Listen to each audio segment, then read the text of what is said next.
जजेस अपने किस्से सुना रहे थे और वो कह रहे थे कि हमारे ज़माने में बिल्कुल किसी तरह की भी कोई इंटरफेरेंस नहीं हुई। इंटरफेरेंस करने वाले इतने धांसू हैं कि आज भी उस इशू पर बात हो रही है लेकिन खुल कर नहीं हो रही। आ गया कि एजेंसियां भी उनको रिप्लाई दें और वो अटॉर्नी जनरल के थ्रू भेजें और फिर जो क्वेरीज हैं, जो सवाल हैं, आप भी थोड़ा सा मुझे लग रहा है कि इस वक्त है ना, मुस्तकबिल लगा ना आपको फ्यूचर कंसर्न आप अच्छे खूबसूरत स्कैनर आपने लगाए हुए हैं किया। तो मुझे लगता है कि जो 7 तारीख है उसमें कुछ इसका कुछ शक्ल बनेगी, कुछ निकलेगा, क्योंकि आप हाई कोर्ट की प्रपोजल्स को, उनकी जो सिफारिशात हैं उनको आप इग्नोर नहीं कर सकते। अस्सलाम वालेकुम, एंकर्स के सुपरस्टार, कैसे हैं आप?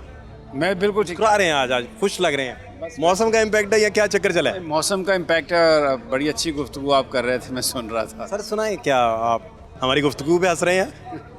मैं इसलिए सिर्फ हंस रहा हूँ, मैं आपने भी एक फ़िक्रा बोला, उन्होंने कहा कि कोई भी बाहर का आदमी, आपने कहा कोई भी ज़ीरू जिसका शिकार, जिसका निशाना हम लोग बनते हैं। और आज जो स्ट्रगल हम सुप्रीम कोर्ट के अंदर देख रहे हैं वो यही है कि जो इंजीनियरिंग है पॉलिटिकल इश्यूज़ पर, क्योंकि इसका ताल्लुक गवर्नेंस से है, उसको रोका जा सके। लेकिन आज मुझे जो अदालत में मैंने देखा, हर आदमी इधर उधर की बातें कर रहा था।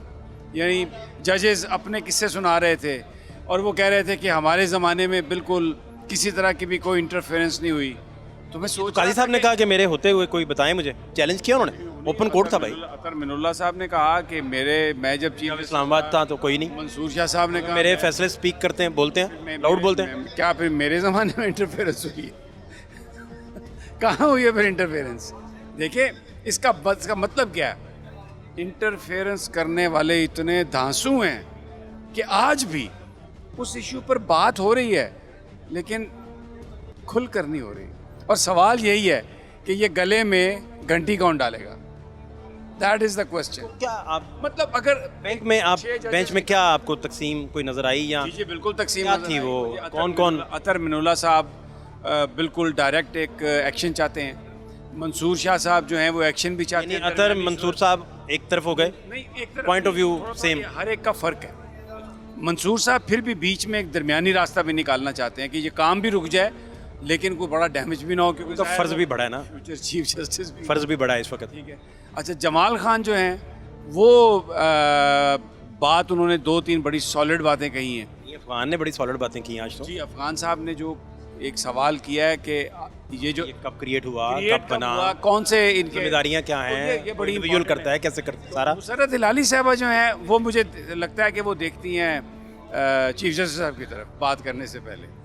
और उन्होंने बात भी वही की कि आप बताएं, अगर उनको तो बैठना ही नहीं चाहिए सीट पे, यही कहा ना उन्होंने। तो जो आज की जो हेयरिंग है ना, उसमें एक चीज़ अच्छी हुई है। अब जो अटॉर्नी जनरल साहब से कहा गया कि एजेंसियां भी उनको रिप्लाई दें और वो अटॉर्नी जनरल के थ्रू भेजें और फिर जो क्वेरीज हैं, जो सवाल हैं उनके अफगान साहब के कि इनकी इनेक्टमेंट कैसे हुई, वो सारे लेके आएँ। और फिर एंड पे आके अदालत ने तमाम जो बार्स हैं, वकला हैं, उनकी जो प्रपोजल हैं उनको कंसोलिडेट करवा दिया। तारड़ साहब की प्रेस कॉन्फ्रेंस का जिक्र आप एक कर रहे थे, वो क्या था? देखिए, वो जो बताइए किस्सा। प्रेस कॉन्फ्रेंस हुई थी उसमें सवाल एक करवाया गया था प्लांटेड कि जजेस ने जो ख़त लिखा है तो क्या उन्होंने ये मिसकंडक्ट किया? तो आज़म नज़ीर तारड़ साहब ने कहा कि मेरी पर्सनल राय कुछ भी हो सकती है लेकिन मैं इसको छोड़ता हूँ कमीशन पे, लेट द कमीशन डिटरमिन कि क्या इन्होंने मिसकंडक्ट किया है या नहीं किया। लेकिन उसका जवाब अतर मिनुल्लाह साहब ने आज दे दिया। अतर मिनुल्लाह साहब ने कहा कि फिर इसका मतलब है कि ये जो हाई कोर्ट के जजेस ने जो लिख के भेजा है ये भी फिर मिसकंडक्ट हुआ है। तो फिर इस पर अटॉर्नी जनरल साहब ने कहा, जब ये खत आया था तो माहौल तो यही था कि मिसकंडक्ट है। स्टार्ट में जो माहौल बनाने की कोशिश की गई तो माहौल तो यही बनाया गया कि भाई मिसकंडक्ट है। तो यही तो वजह है जिस पे ये कहा जा रहा था कि ये किस तरह आप हुकूमत से सजेशंस मांग रहे हैं कि आप इसको इम्प्रूव कैसे करेंगे, इंडिपेंडेंस ऑफ जुडिशरी को कैसे आप बनाएंगे, इंश्योर करेंगे, क्योंकि ये तो वही बात है कि आप उसी अतार के लौंडे के पास चले गए जिसके पास आप बीमार हुए। अभी आपका फील है कि माहौल कोई बन गया है? मुझे लगता है कि जो 2-4 सवाल अदालत ने फ्रेम कर दिए हैं। एक और भी बात आपकी इजाज़त से, नीचे जो जजेस हैं जिन्होंने ख़त लिखे हैं वो अपनी प्रोसीडिंग जो भी कर रहे हैं उसमें बहुत बेबाक हो गए हैं। तो वहाँ से भी एक वेव कल की बाबर सत्तार साहब का देखे ना, वो पहले ही बेबाक हैं और ख़त लिखने से पहले ही उन्होंने फैसले किए हैं। इसी बेबाकी की तो उन्हें सजा मिल रही है। कल 5 लाख जुर्माने जोड़ दिए। नहीं, लेकिन इससे पहले हो गया बिल्कुल ही। डीसी इस्लामाबाद को उन्होंने सस्पेंड किया।